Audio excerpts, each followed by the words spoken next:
Hi friends, welcome to talking films. నేను మీ భానుప్రకాష్.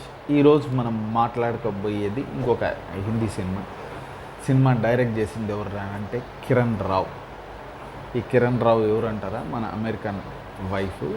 ఈమె 2011లో ధోబీ ఘాట్ అని ఒక సినిమా డైరెక్ట్ చేసింది. దాని తర్వాత ఇదే సెకండ్ సినిమా డైరెక్ట్ చేసింది అనమాట. ఈమె అసలు స్వదేశ్ అన్న సినిమాకి అసిస్టెంట్ డైరెక్టర్గా ఉంది. తర్వాత మీరా నాయర్ది మాన్సూన్ వెడ్డింగ్ అన్న దానికి సెకండ్ అసిస్టెంట్ డైరెక్టర్గా ఉంది. ఇట చాలా చేసింది. ప్రొడ్యూసర్గా అయితే దంగల్, ఢిల్లీ బెల్లి ఇట్లాంటి పెద్ద పెద్ద సినిమాలకంతా కూడా ఈమె ప్రొడ్యూస్ చేసింది.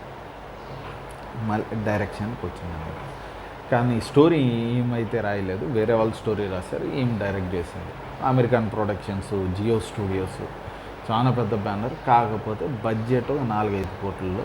అందరూ కొత్త వాళ్ళు, ఇంకా మేబీ పెద్దోళ్ళు, పిల్లలు తల్లిదండ్రులుగా ఉన్నోళ్ళు ఒకరిద్దరు అయితే మనకి తెలిసిన ఫేసెస్ అంతే. సినిమా పేరు ఏంద్రా అంటే లాపతా లేడీస్. సినిమా పేరు వెరైటీ ఉంది. సో జనాలు పెద్ద ఇది చూడలేదు అనుకుంటారేమో, కానీ నార్త్లో బీభత్సమైన హిట్. 4-5 కోట్లలో తీశారు. 20-25 కోట్లు అయితే ఈ సినిమా వచ్చేసింది. సరే, ఎందుకు వచ్చింది, ఏంది లాపతా లేడీస్ స్టోరీకి వచ్చాము అంటే, వీళ్ళు ఆల్మోస్ట్ ఆల్ నార్త్ ఇండియా, మనం సౌత్ ఇండియాని తీసుకున్నాం. ఎందుకంటే మనకి జనరల్గా మెజారిటీ ఆఫ్ ముస్లిమ్స్ మనకి 18 ఇయర్స్ బిలో, మనకి 18 ఇయర్స్ అమ్మాయిలకి పెళ్లి చేయాలా, కానీ 18 ఇయర్స్ బిలోనే మ్యారేజెస్ జరుగుతాయి ముస్లిం ఫ్యామిలీస్లో. ఓకేనా. కాకపోతే మనం ఇక్కడ నార్త్ సౌత్ డివైడ్ తీసుకున్నాం. మనం ముస్లిమ్స్, హిందూస్ కాకుండా నార్త్ సౌత్ తీసుకున్నాం. అంటే educated, uneducated. South mostly educated ఉన్నారు, నార్త్ మోస్ట్లీ అన్ఎడ్యుకేటెడ్ ఉన్నారు. సో సౌత్లో ఏ రిలీజియన్ అయినా ఎడ్యుకేషన్ వచ్చిన తర్వాత వాళ్ళు 18 అబోవ్నే పెళ్లి చేస్తూ ఉన్నారు. నార్త్లో మోస్ట్లీ అన్ఎడ్యుకేటెడ్ కాబట్టి హిందూస్ కాదు, ముస్లిమ్స్ కాదు, ఎవరన్నా కానీ 18 బిలోనే పెళ్లి చేస్తారు. అట్లా మ్యారేజ్ అయితే జరిగింది. ఒకడు మ్యారేజ్ చేసుకుంటాడు. వాడొక్కడే పెళ్లి కూతురుని తీసుకొని నార్త్లో అంతా స్టేషన్ అవసరం లేదు, ఎక్కడ జరిగితే అక్కడ పల్లెల్లో వీళ్ళు చైన్ లాగేస్తారు, అక్కడ వీళ్ళు ఎక్కేసి ఎక్కుతారు. అట్లా ఎక్కి వచ్చేటప్పుడు ట్రైన్లో కొద్దిగా పెళ్లి కూతురులు ఒకే డ్రెస్ వేసుకొని, వాళ్ళంతా నార్త్లో ఏంది మొహాన్ని ముసుగేసేసుకుంటారు కదా, ముసుగేసుకునేస్తే అర్ధరాత్రి దిగేటప్పుడు వాడి భార్యను కాకుండా వేరే అమ్మాయిని తీసుకొని వీడు దిగేస్తాడు.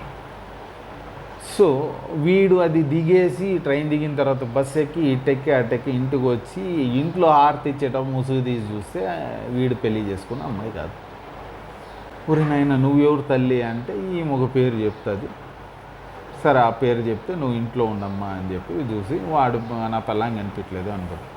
అక్కడే ఆ ట్రైన్లో ఉన్నమ్మేంది నిద్రలేసి పొద్దున్నే దిగి, ఇంకా ఆమె ఒకటే ఉంది కదా, వేరే వాడు వచ్చేసి అమ్మాయిని లేపుతాడు. కిందకి దిగి చూస్తే మొగుడు లేడు. ఈ ట్రైన్ ఏదో తెలియదు. ఏ రేంజ్ అంటే మొగుడు పేరు, అక్కడ మొగుడు పేరు కూడా చెప్పకూడదు, ఆమె చేతి పైన ఉంటే పోలీసులు చూపిస్తుంది ఇట్లా మా ఆయన పేరు అనేసి. ఆ రేంజ్ అనమాట. ఆ రేంజ్ 14-15 ఇయర్స్. ఎందుకంటే అమ్మాయి కూడా చాలా చిన్న అమ్మాయి, సమ్ గోయల్, చాలా బాగా చేసింది. మొగుడు పేరు చెప్పరు, కానీ మొగుడు ఊరు ఏ ఊరికి పోవాలో తెలీదు, మిగతా డీటెయిల్స్ ఏం తెలియదు అనమాట. కానీ మొగుడు అంటే ఇంకా ఆయన్ని చెప్తే పతి పరమేశ్వర అన్నట్టు ఉండి పెరిగిన అమ్మాయి. ఆ అమ్మాయి చూస్తుంది ఇక్కడ పెళ్ళంగా అనిపించలేదు అనేసి వీడు. అమ్మాయి అయితే వీడి దగ్గరికి ఎందుకు పోతుంది, వీడి దగ్గర పోలేదు. ఈ స్టేషన్ నుంచి బయటకు కూడా పోదు. ఆ స్టేషన్లోనే ఉండి భయపడతా 14-15 ఇయర్స్ అమ్మాయి, ఆ పెళ్లి డ్రెస్లో ఉన్న అమ్మాయి భయపడుతూ ఉంటే స్టేషన్ మాస్టర్కి చెప్తారు పోలీస్ స్టేషన్కి పోంటే నేను పోలీస్ స్టేషన్కి పోను అంటుంది. అక్కడే ఒక బజ్జీలు అంగడి అమ్మంటే ఆమె దగ్గర చేరుతుంది. ఆమె చెప్తుంది మీ ఆయన నిన్ను మోసం చేసి వెళ్ళిపోయి ఉంటాడు, నీ నగలన్నీ కూడా ఆయన దగ్గర ఉన్నాయి కదా అనేసి.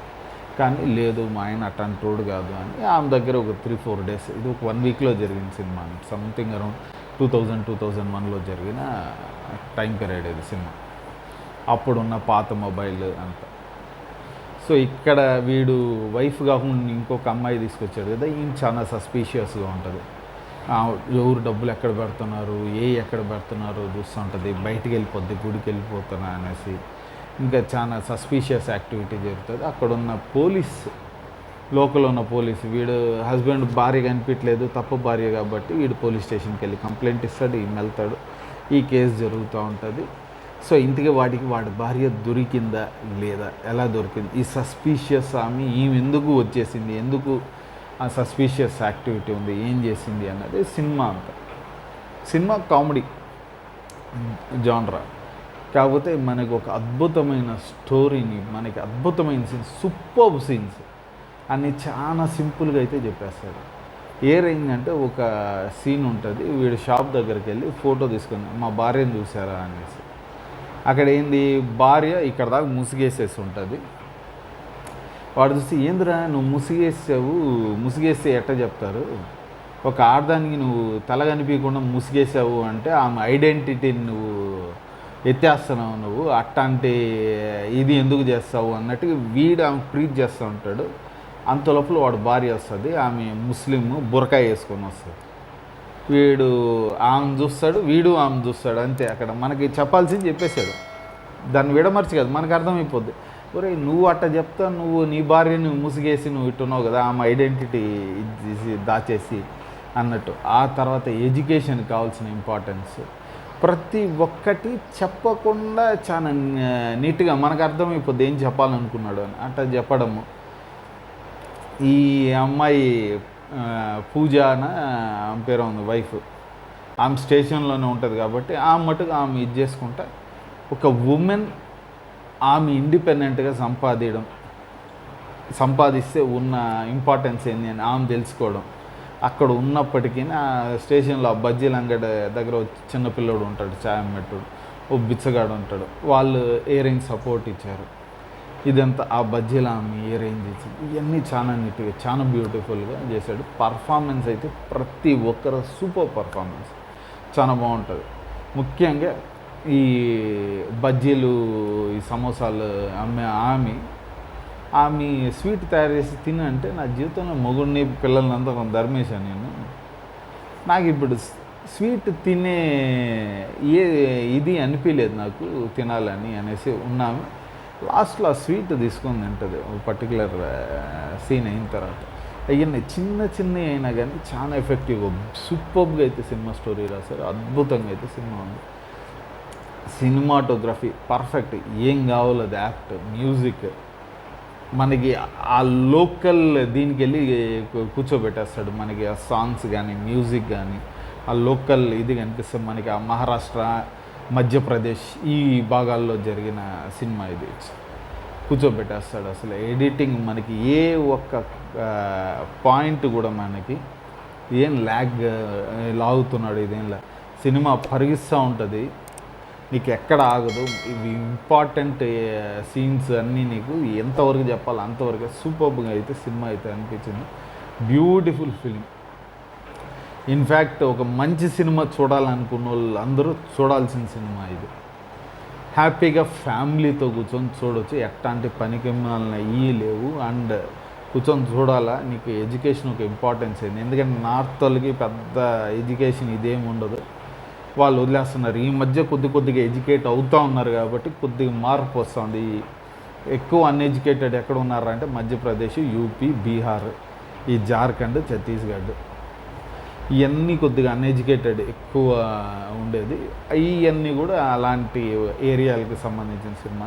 అద్భుతమైన సినిమా, మనకి మంచి ఫన్ను ఉంటుంది, ఒక థాట్ ప్రొవోకింగ్ ఫిలిం అని మనం చెప్పొచ్చు.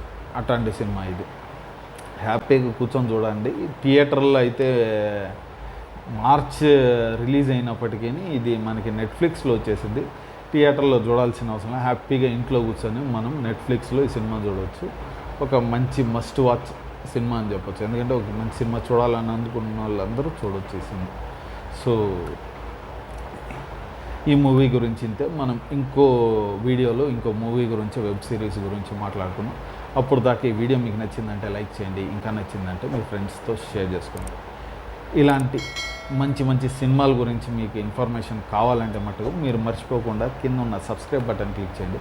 అలాగే పక్కనున్న బెల్ ఐకాన్ కూడా క్లిక్ చేశారంటే మా వీడియో మీకు ఆన్ టైంలో వచ్చి చేరుతాయి. ఇంకో వీడియోలో కలుగుతాం. Bye and thank you.